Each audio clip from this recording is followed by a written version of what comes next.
I am so pleased that you could join me today for my Strictly Healthy show. And of course, this is the show that discusses all things to do with health, as well as our mental health, physical health, even business health we will be discussing at some point. Today, we're looking at our internal health, our soul, and what brings us alive and how we can cope, especially in the situation that we find ourselves. Things are looking a lot more positive now, which we're really pleased about.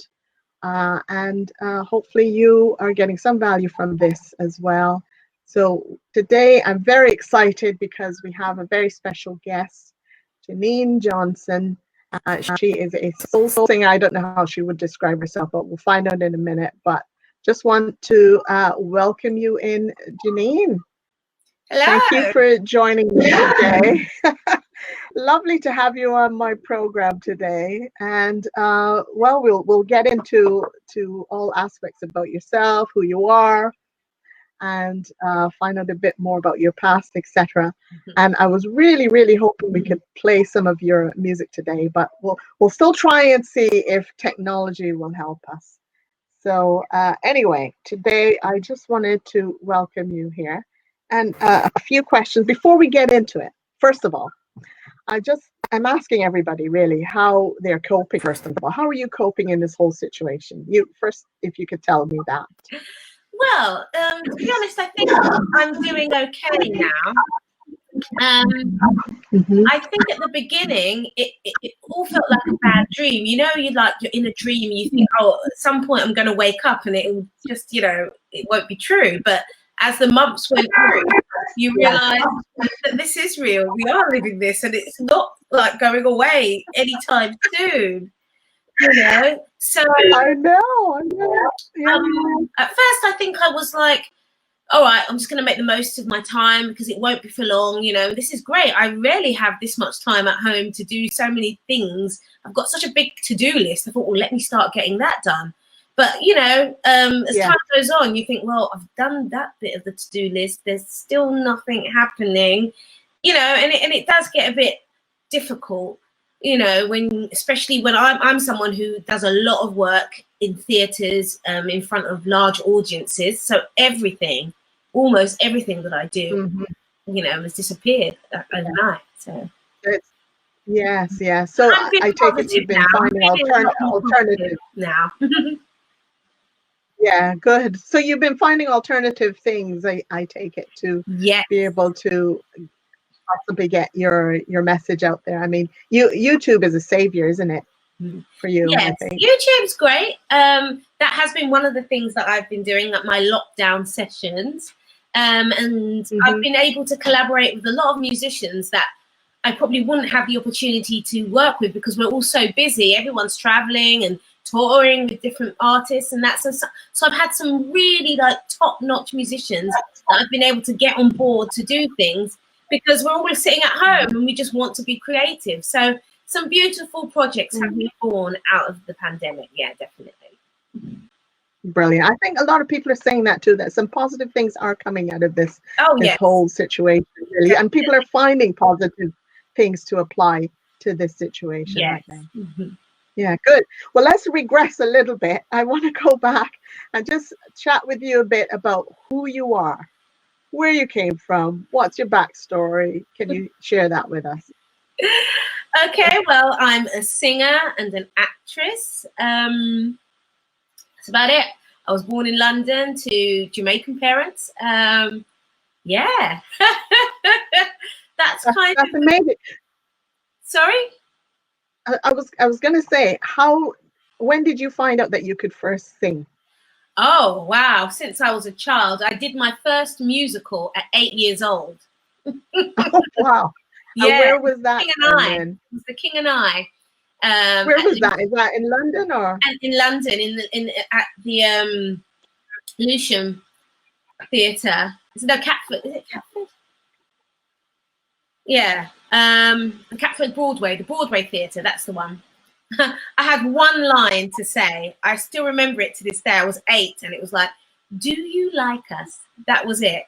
And so the lady, the lady who looks after children, she says, very much indeed. And then she starts to sing her Getting to Know You. And I'm just there, you know, sitting and smiling. Yes.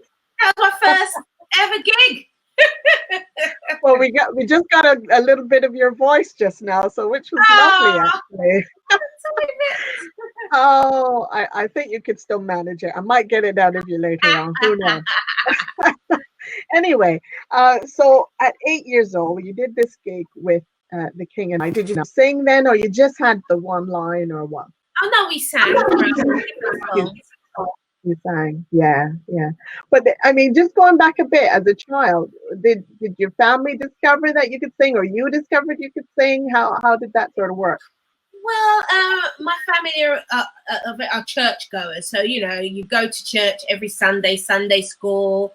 You learn songs, so it was quick. It was very quick for them to see, oh, she likes singing, you know. And then at school, any opportunity there was for me to do something, I would do it, you know. Yeah. And also, in the Pentecostal churches where I grew up, what I grew up in, they tend to, like, if they feel that you've got a gift, they really push you. So, you know, you'll be sitting there trying fidgeting or whatever, and then it will be like, oh, we're going to have a song now from Sister Janine, and you're like, okay, because the spirit, you know what I mean, the spirit leads them to do it, they do it, and you've got to be ready. Whenever God calls, you have to be ready to sing. So you just get used to being ready to do something. You just find a song, you find what's in your heart to say at that moment in time, and that's it.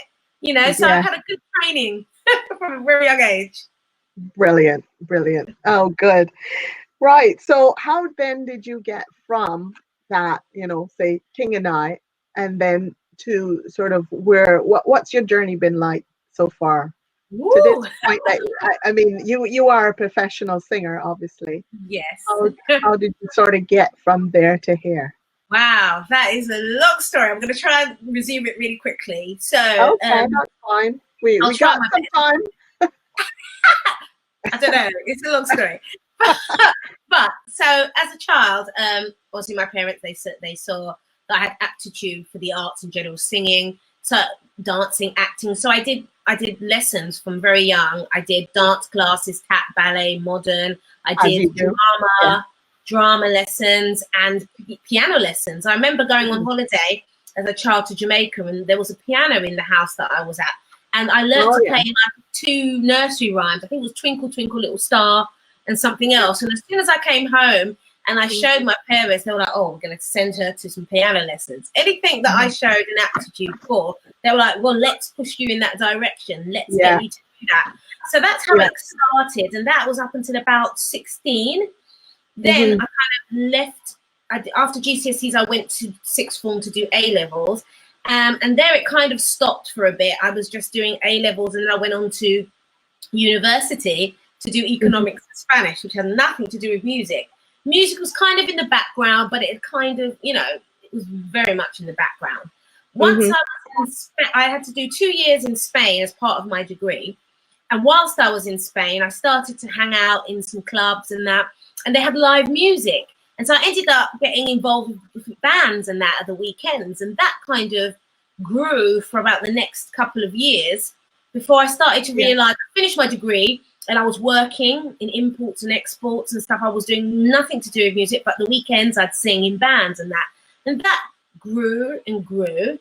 And it just got to a point where I was like, well, why am I going to work on Monday? And all these other people that I'm working with, they work full time doing the music. So it just, you know, I was like, I have to make a change. I really want to do this. I feel much more fulfilled when I'm doing the singing than when I'm going to work on Monday morning. So then I have to have a strategy for that. Like, so I can't just like all of a sudden say, right, I'm just going to do music. You need to have a plan.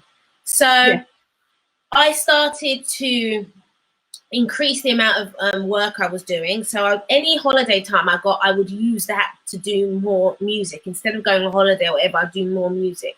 I also applied for different drama schools, and I applied to do a master's in musical theatre.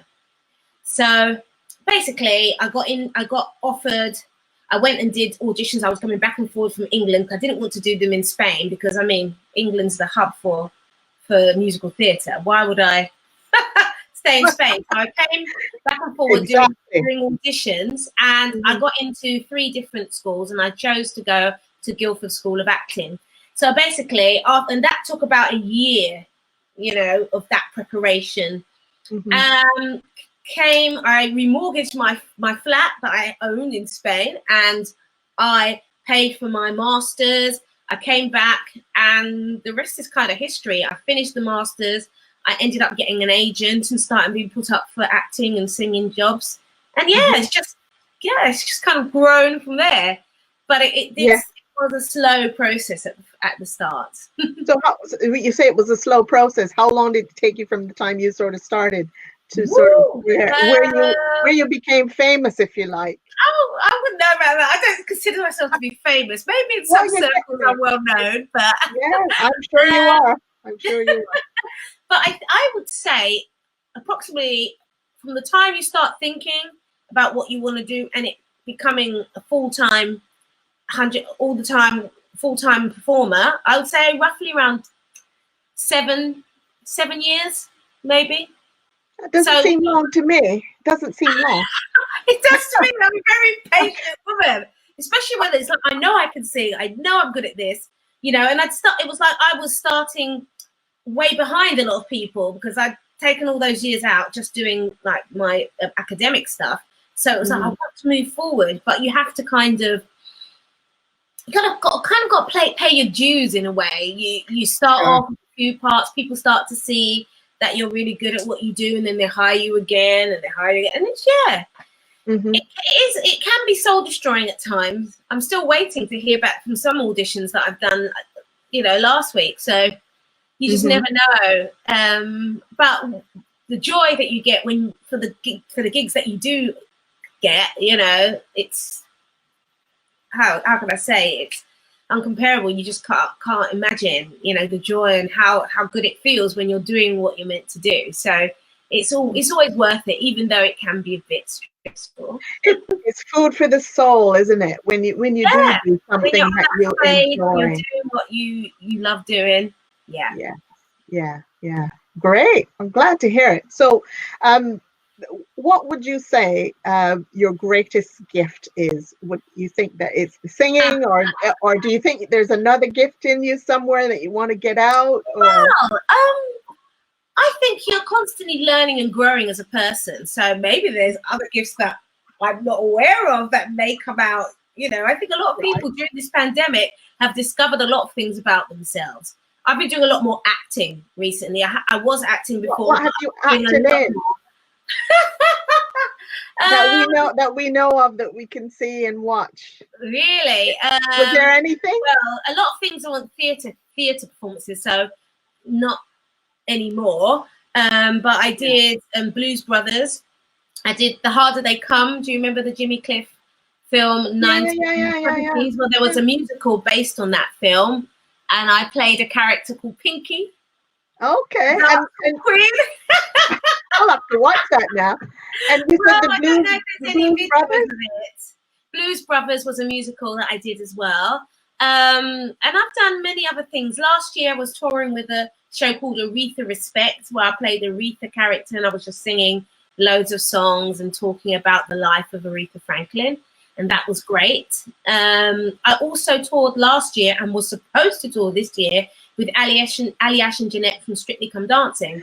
Wow. So that was great. I did last year a show called Remembering the Movies, where I just got to sing loads of great songs from amazing movies, which was wonderful.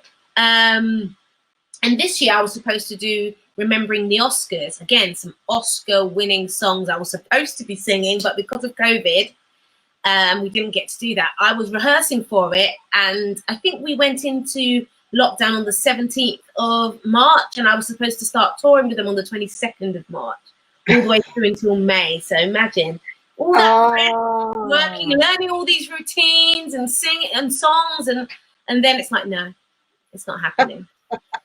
Do you think there's any chance that you would be able to get back to some of those things that were supposed to happen? They have said we're going to do it next year, but again, the way things are looking, we're supposed to start end of March next year, and it's very hard, isn't it? Everything's kind of up in the air at the moment. It is. We're pending results, you know, so it depends on how well we see the development. Yeah. Well, I mean, we've got a vaccine sort of out there floating Yeah. around.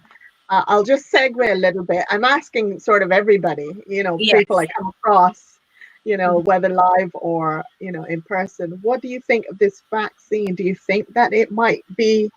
What's your personal opinion, really? I know you're not a medical professional, but just your personal thoughts on it. Well, in general, I mean, I've had vaccinations in my lifetime since I was a child. I went to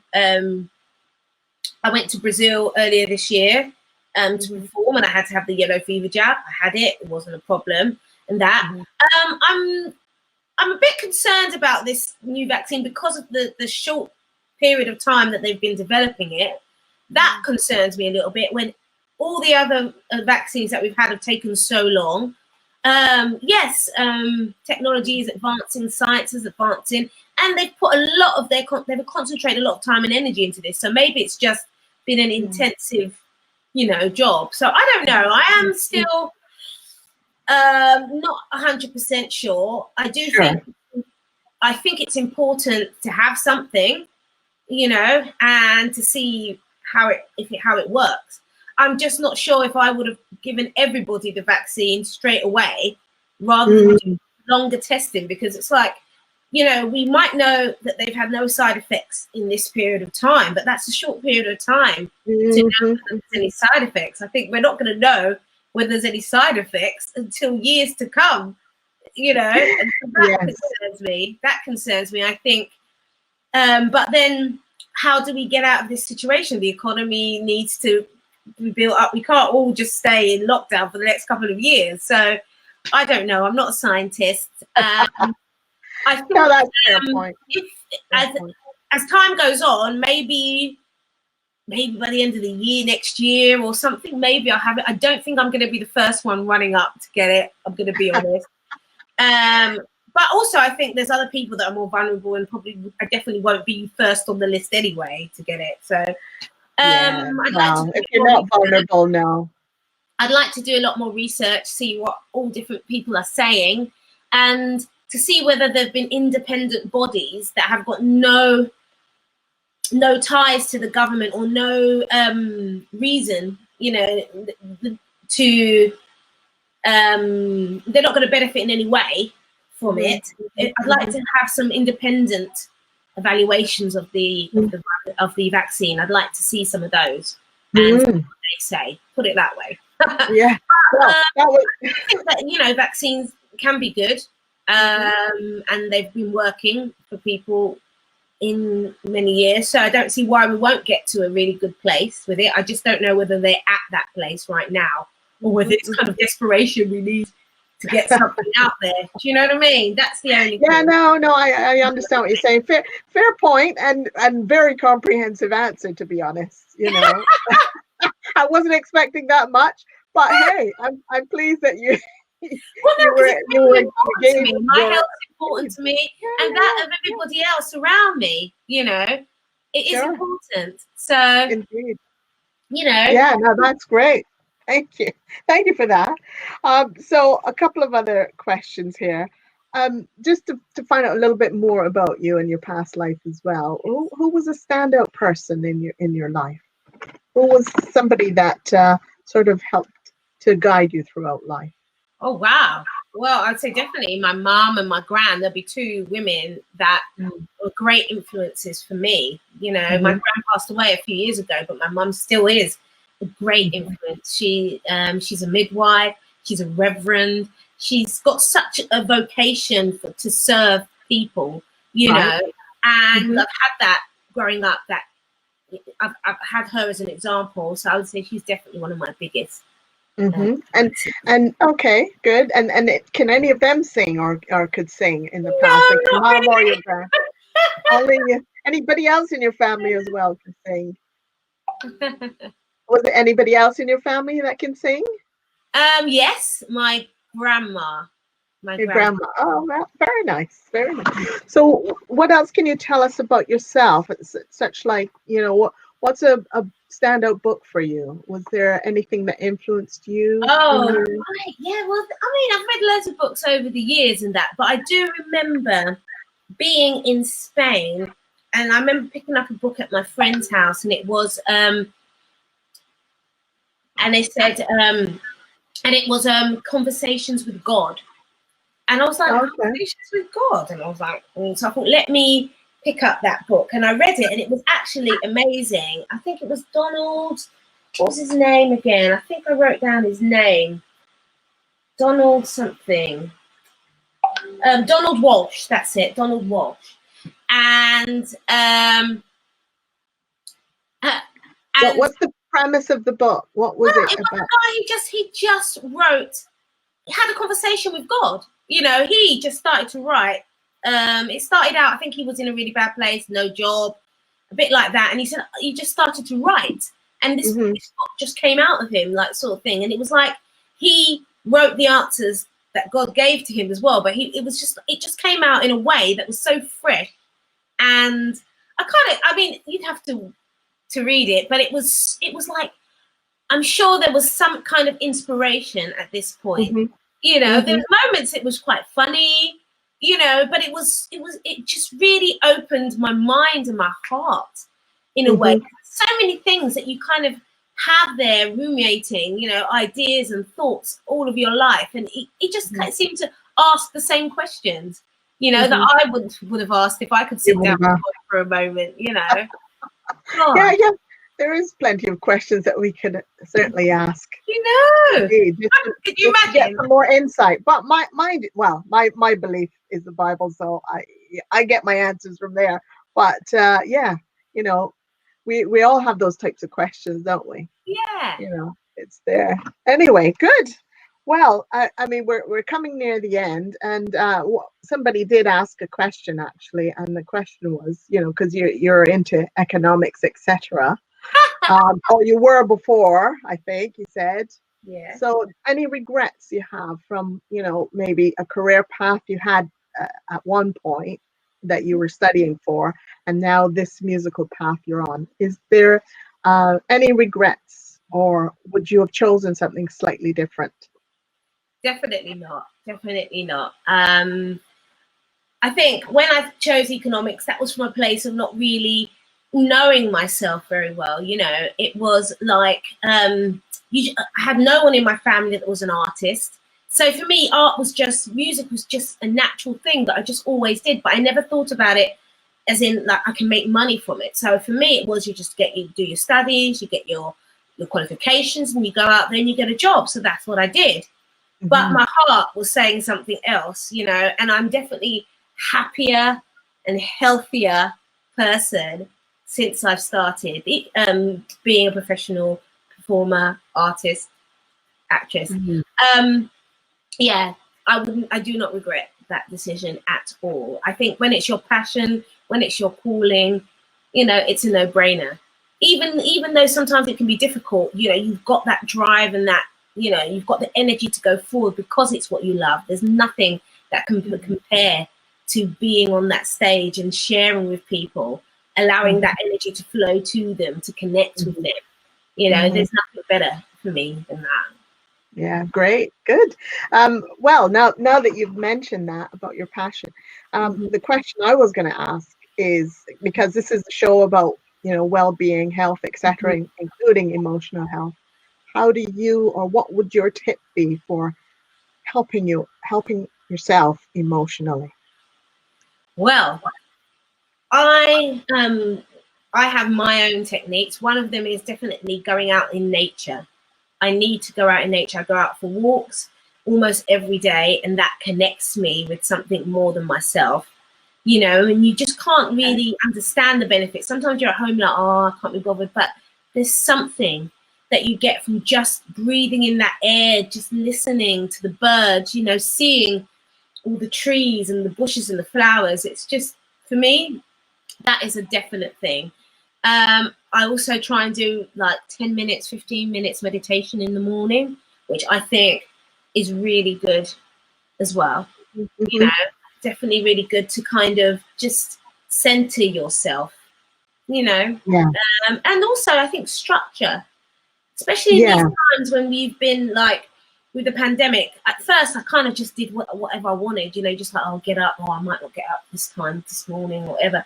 But after a while it just seemed all haphazard. But once I got a structure, I said, right, I'm going to get up at this time, I'm going to have these things to do. It didn't make a difference if, you know, one thing took a bit longer and another thing was a bit shorter.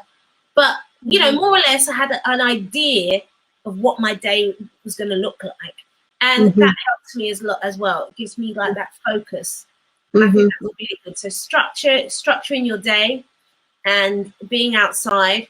And I'd also say eating healthily. I don't know, a lot of people have kind of put on weight over the over the lockdown period, but I've actually lost weight. Not loads, but because I've kind of like had this structure about what I'm going to eat, when I'm going to eat, going out to do my exercise, it's really been great for me.